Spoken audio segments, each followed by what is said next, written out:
Thanks so much for coming. And this talk is about 10 years with Thoreau, in case you're in the wrong place. I hope you're not.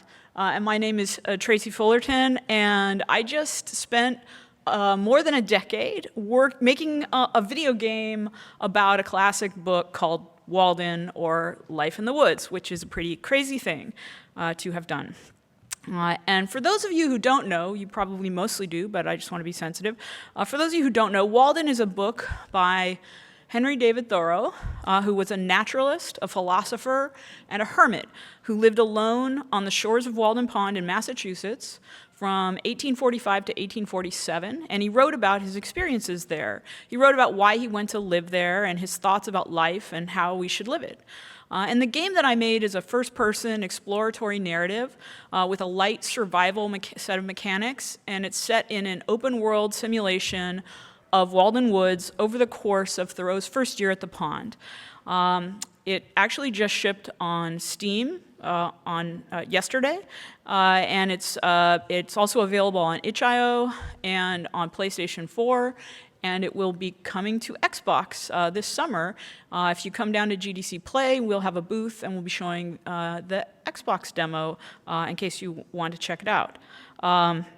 In case you aren't familiar with the game, I want to show a short trailer to give you some context for how it feels.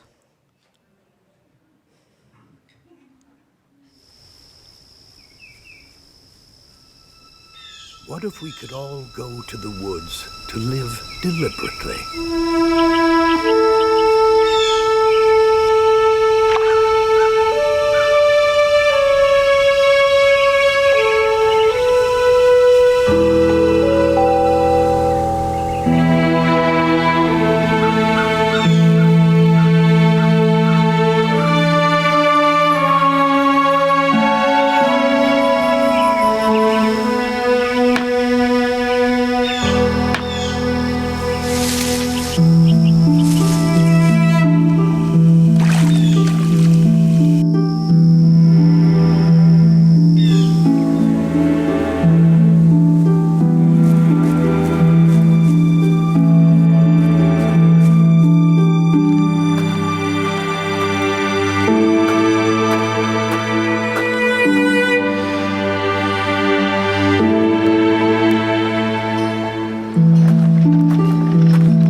Good day, Henry.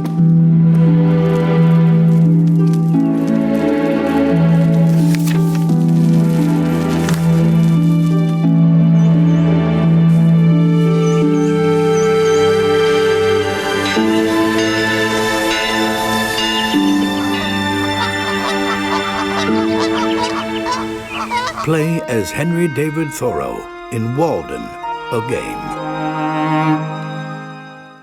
So the game was produced in my research lab at the University of Southern California, the USC Game Innovation Lab, and it's an independent game. I should note, though, that it's also been funded by some unique sources, such as the National Endowment for the Humanities, the National Endowment for the Arts. Because of that, we're able to make the game free for educators to use in their classrooms.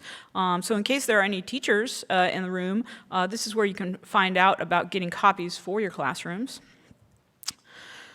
So making a game about a famous philosopher Hermit is a bit crazy. I'm going to admit that right off the bat. You might just be asking yourself, why? Why not just make a survival game? Why make it specifically about Thoreau? Isn't he just some stuffy old writer who, if we grew up in America, we were forced to read in high school? Well, the answer to that, for me, lies in Thoreau's philosophy itself and the rules of the experiment in living that he set for himself down at the pond, and the possibility those rules offer to teach us something about the wider palette of challenge and motivation that we as game designers should consider when we're imagining novel game experiences. To begin with, I want to acknowledge that Thoreau and his writing are particularly American in their influence. I've actually taken the game around the world, and I've found that There are many people who know of him as a recluse and a hermit, but outside America, people are not assigned to read him in the way that we are here in our literature classes. So usually, even if people have not read his writings, they'll still know that he went out into the woods and lived in a cabin alone there. And they may actually have a connection to the theme of the book, the themes of the book, which are about finding balance in life and looking for a relationship in nature, because these are actually quite universal, especially today as digital technologies spin our lives faster and faster and farther away from the pace of life in nature. So whether or not the modern themes of living are more simply and sustainably are universal ones, it is, I would say, a particularly American dream to want to go off into the woods and live alone, to be completely self-sufficient and apart from society. And I know that GDC is an international audience, so I want to address up front that yes, this is a strange and interesting and romantic dream, this iconoclastic strain of the American ideology. And though I can't see you very well, just out of curiosity, who here would admit to having dreamed at one time or another of maybe going off on our own and living in a cabin, having the time to work on our own creative dreams? Yeah, all right, okay, let's all go together, we'll make a commune. So I certainly have, right? And if you have, you probably, knowingly or unknowingly, have been influenced by the ideas of Henry David Thoreau, who is perhaps the most famous American recluse after maybe the Unabomber. So, for those who may not remember their Thoreau or weren't forced to read him, it's just a little bit of context about him and his work. As I mentioned, he was a writer and a naturalist and an activist who lived in the 1800s in Massachusetts in the town of Concord, which was also home to a group of writers and philosophers who would form the core of that generation of American literature, people like Ralph Waldo Emerson and Nathaniel Hawthorne, Bronson Alcott and his daughter Louisa May Alcott, sometimes joined by Margaret Fuller, Herman Melville, and a number of others. And Thoreau was part of this group, but he really wasn't much of a joiner. He preferred to be on the outskirts and go his own way.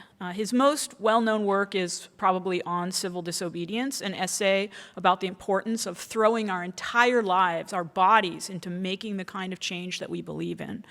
And this essay famously inspired leaders such as Mahatma Gandhi and Martin Luther King in their own nonviolent acts of resistance against the state. But Thoreau himself was not a leader of movements like these men. He was more interested in discovering a kind of personal truth, a system of living, if you will, that would lead him to what he perceived would be a better, more balanced life with a direct relationship with nature. And he didn't think he was going to find that living in Concord, working odd jobs, and hanging out with a bunch of other writers talking about writing.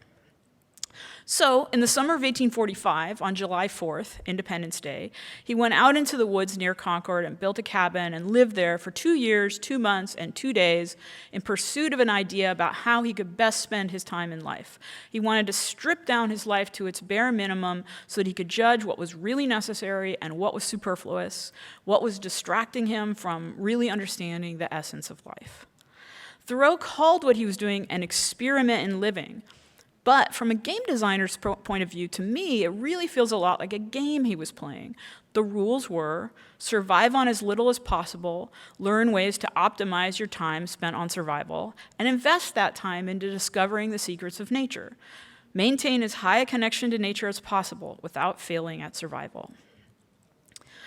The natural resistance in the system was twofold. First, time itself is limited. And second, even if you cut yourself off from society physically, your relationships will make demands on you whether you like it or not. In Thoreau's case, he did not divorce himself from society entirely, so he kind of set himself apart from it within walking distance. So these demands actually took more time than we might imagine for someone who we think of as a hermit living out there in those woods. Now, I've actually spent a lot of time elsewhere talking about my personal reasons for choosing this book and this writer to make a game about. And I'm not going to go into that here, but if you're interested in my personal connection to Thoreau and the journey of 10 years of production, I'd suggest watching this talk from Indiecade. which is all about that. Today, what I'd like to talk about is how non-traditional Thoreau's game design was, how he set different motivations for himself as a player, and how basing a video game on this non-traditional set of motivations can produce a very different kind of experience for players. As I mentioned earlier, Thoreau wanted to strip down his life into the barest essentials. He decided for himself these were food, fuel, shelter, and clothing. He lived in the northeast part of America where there are pretty brutal winters, so things like shelter and warmth were more critical than if he'd lived somewhere else. But these basic necessaries of life, as he calls them, are key motivators for him. He spent a lot of time providing for them, especially at first, before he learned to kind of optimize his survival needs. And this is something that we can relate to in designing basic survival simulations in many games. We often find ourselves creating systems for maintaining player health and strength. But Thoreau did not want to maintain health and strength so that he could go off into battle or even fight natural enemies like wolves or bears. Instead, the challenge he set for himself was to battle time.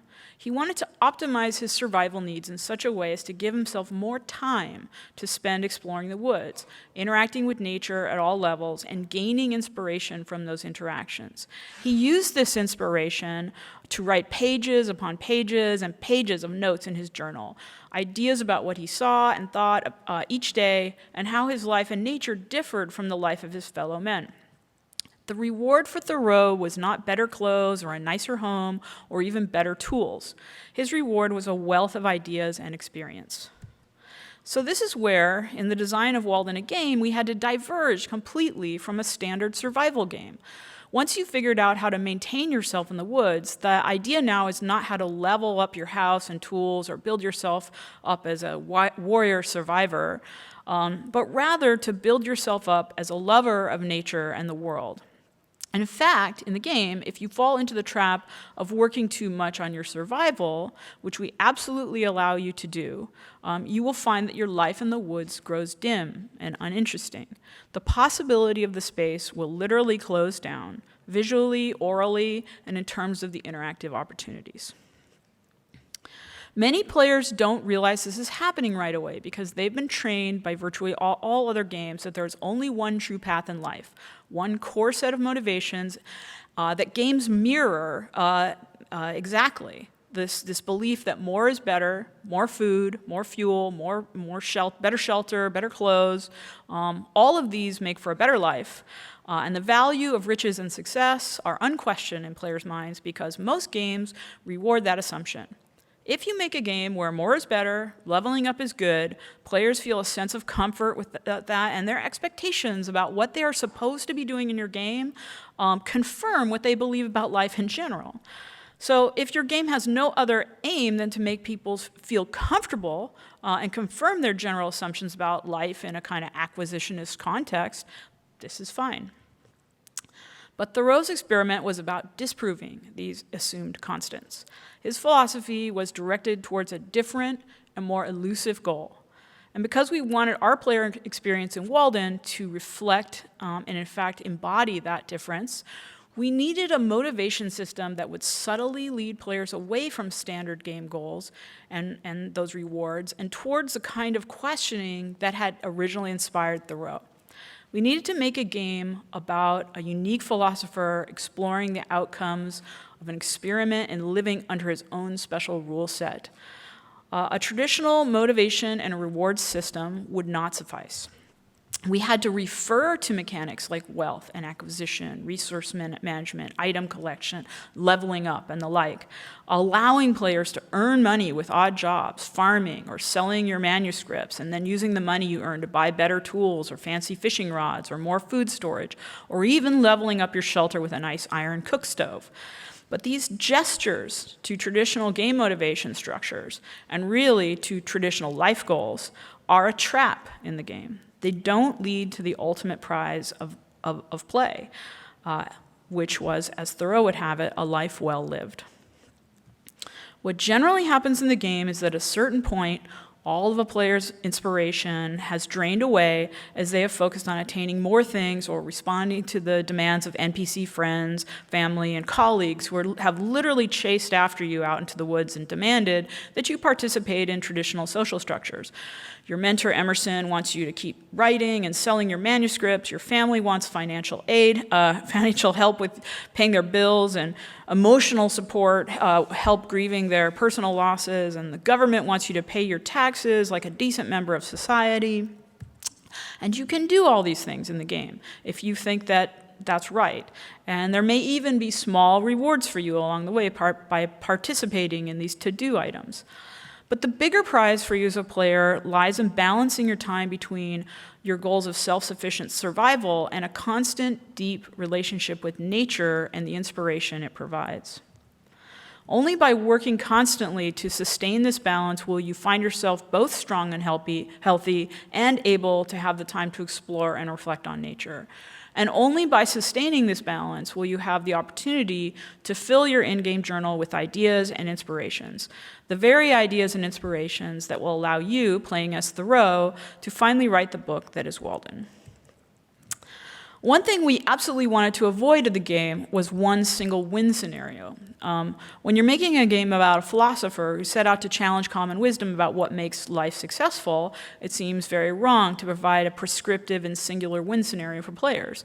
So we made it possible for players to complete the game in a number of ways that may or may not align with Thoreau's own beliefs, while at the same time providing perhaps the greatest sense of achievement for those who do realize the real optimization here is about managing time and balancing their basic and their more ephemeral needs.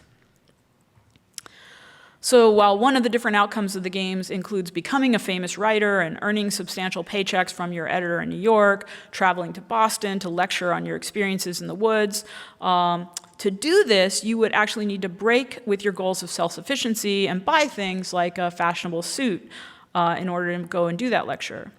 Other paths include helping your mentor, Emerson, with his own writing. Seeking out books for the lectures that he's working on will also inspire you. So there's some efficiency here, since your goals are aligned with Emerson's. But there's maybe a growing sense that you need to stop doing his bidding and get back to your own experiment in the woods. You may also take on surveying jobs in the woods, which at first probably seems like an excellent compromise, since you wind up spending a lot of time tramping around in nature, exploring, while earning money you can spend on food and such in the general store. But surveying is a tool of commercial development, and as you participate in the breaking up of the woods into parcels, you may find that you've become a servant to the needs of an expanding society and are no longer living by your own principles. Following Thoreau's passion as an amateur naturalist, you may also spend your time capturing specimens of the wild animals you find in the woods to contribute to the annals of science. This can earn you both a bit of money and some obscure credits in a scientific publication. Again, there's a question of whether you're following the true prize, taking financial reward from nature rather than inspiration. And these are just a few of the possible paths you might follow over the course of the game. The open world design of Walden contains within it an extremely broad possibility space for players to explore this basic question about how best we, or Thoreau in this case, can spend our time. If we choose to focus purely on survival, we will never achieve the larger goal of living an inspired life. If we choose to focus purely on inspiration, we will lose strength and faint away. If we take our direction from the various requests that others place on us, we may find some of what we are looking for, but not all. It is up to each player to discover in our own way our own final reward, which in this case, in this game, actually lies beyond the screen. And that's because the most important thing about game design that I learned from Thoreau in a nutshell, after spending 10 years making a game about a book that he spent 10 years writing, is this. People want all the wrong things. We think we want to be successful, but we really want to be accepted. And we think we want freedom, but we really want security. We are conflicted beings, and we are easily distracted from what we really need by what we've been trained to believe that we need. Game players, specifically, have been trained to believe they need rewards, that they need to win, and that they need external motivation to tell them what to do next. And to some extent, that is clearly true. We all need some guidance to help us along, but we don't need nearly as much guidance as we think we do, in games or in life. What Thoreau is writing about, and what we were trying to provide in Walden with our very different kind of survival simulation, is that sometimes we need experiences that untrain us, that challenge us to upend our assumptions about what we should be striving for. And so in a lot of ways, Walden a Game is an attempt to untrain players. It uses the basic design language of survival mechanics combined with a subversive set of non-survival mechanics, i.e. inspiration opportunities, and a possibility space threaded with quests that may or may not align with the goal of balancing these mechanics. And it frames this experience as a narrative about a historical character whose life is a symbol of American individualism and free thought.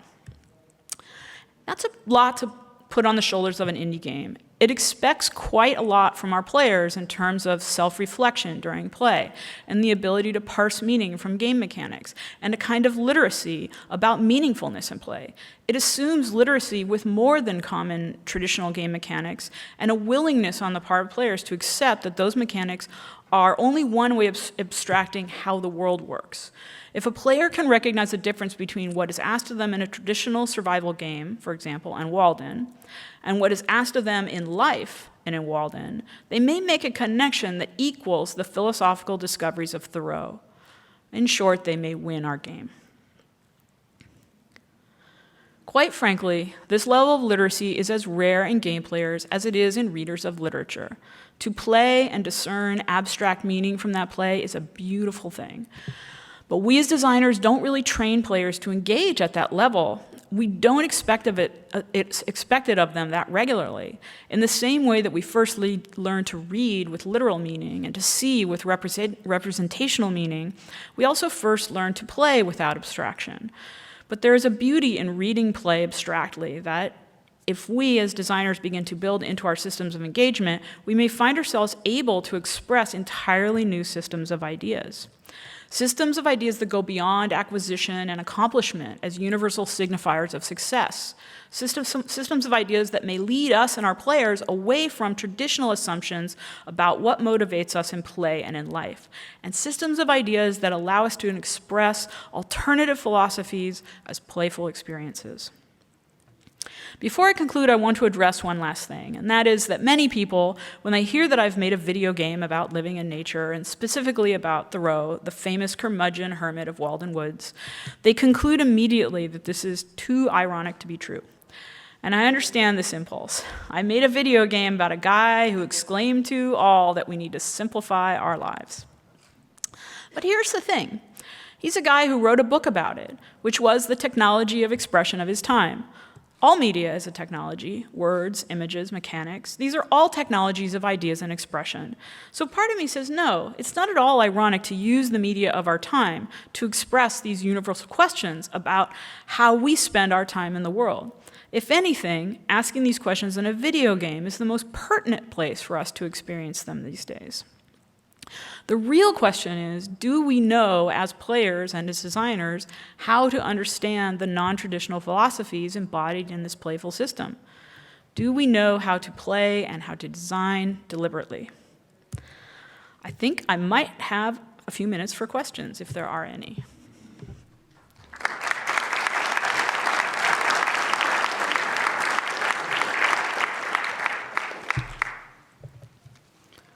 So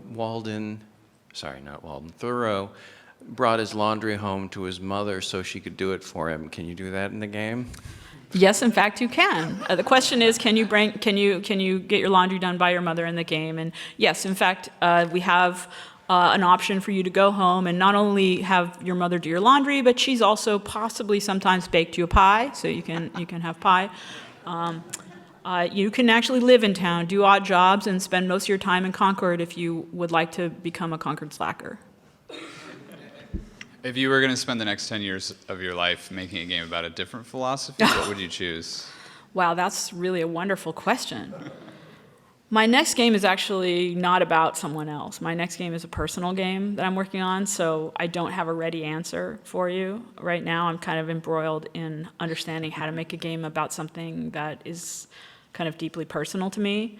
What Wow. I got to think about that one and get back to you. Thank you very much. It was a very, very interesting talk. My question is, when you're talking about that is like player follow like the standard path of like leveling up everything, that you will be reducing the space of possibilities of the nature. Also, I've seen that something about inspiration, and I was wondering is any like measure of that, that the player is aware of it, so he can increase, or is just there and experience it? Good question. Yes. So the way that we do that is, I mentioned, I guess it was, I was being pretty vague, but yes, visually and orally. So inspiration is denoted in the game through the richness of the world, the colors of the world, but also the number of instruments in the music score. So sort of whole lines of the melody will fall out as you become less and less inspired, and the world becomes more dim. You start to lose the saturation, and it becomes very sort of dull. And you could get down to just a kind of very, not quite black and white, but a very dull experience with a kind of just a heartbeat of music going. And a lot of times people don't feel like, they're not aware of it immediately, but when they talk to you about their experience, they'll say, well, I was just feeling really depressed, and then I just decided maybe I should go take a walk by the water, and then all of a sudden the music came back and I started feeling better. And we tried to make it so that it wasn't a meter, right? Because we didn't want a meter of inspiration, but we wanted to have a more subtle kind of system that allowed you to feel when your inspiration was rising. Hi, it was a great talk. Going off of that question, are there specific ways for players to self-reflect in the game? Like you said, players say that I took a walk by the lake. Was that like when you asked the players, or is there also a way for them to like self-reflect in the game? Did you design for that in any way? We didn't design a way for them to record it within the game, but the game is paced. Sorry, I'm not repeating the questions. The question is, are there ways for players to self-reflect in the game system? There's two things. One is the journal, which isn't a self-reflection. It's really a collection of everything you've done in the game. So everything you looked at and inspected closely will fill your journal in a kind of procedural list of like your notes of your experience. But then we also just designed the game, just quite frankly, to be paced so that there's a lot of time for reflection. There's even time for reflection when you're doing your basic survival tasks. I don't know about you, but when you're doing things like physical labor, like hammering, right, or sawing or something, there's actually quite a lot of time for thinking, and the same with walking. There's a lot of walking in this game, and we wanted to have that time there so that players could be reflecting as they were engaged in these more mundane tasks of Thoreau's life. Fascinating talk, thank you. Could you share a little bit more about the response from players? Did people generally kind of get it? And do you consider this successful? How do you think about success for a game like this? That's a great question. So there's a lot of different metrics for us. The first is that what I've noticed is that we have a core group of players who really get it. And when they get it, I mean, they love it. There's just a kind of excitement and appreciation, and people often write me very long letters about, almost like a journal entry, about the things that happened to them in the game, the story of their experience, and how usually there's an epiphany along the way, and they tell me the story of how they reached their particular epiphany, right? So that, to me, number one, that's a success. We found our players. It's never going to be a broad commercial game, but we have obviously released it on commercial platforms, and I would say that it's done, uniquely well for an academic research game, because was like the top seller on itch.io last year, which, you know, is a small distribution platform, but that's still really nice to be able to say. And now we're coming to Steam. We'll see how they treat us. Also on PlayStation, we have, you know, some people who've even created a little players community, which I was sort of like, oh my God, they created a bunch of people, they're playing together. So those are really nice. The other side of the metric is not commercial, and it's not even just, you know, core players, and that is educational. So I mentioned we give the game away to teachers, and the love of the teachers and the stories that we hear from students encountering this game in classrooms is pretty extreme. It's pretty great because it's a real game. It's not, you know, something trying to shove educational content into a, you know, small amount of time. It's a real experiential open world game, and the students really love that it's a, you know, full 3D immersive world. They really love that this doesn't smell like an educational game for them, right? And so we've received quite a lot of praise that way. We've also won some awards, so that I would say is a nice pat on the back, whatever. While your game is complex, have you ever gotten comparisons with a game like one of the older games, Journey? Just the way it feels going through, just exploring on a peaceful premise? Well, sure, yeah. Okay. So Genova was one of my students. Oh. And of course, we have very similar aesthetics. I would say absolutely, yeah. Cool. Yeah.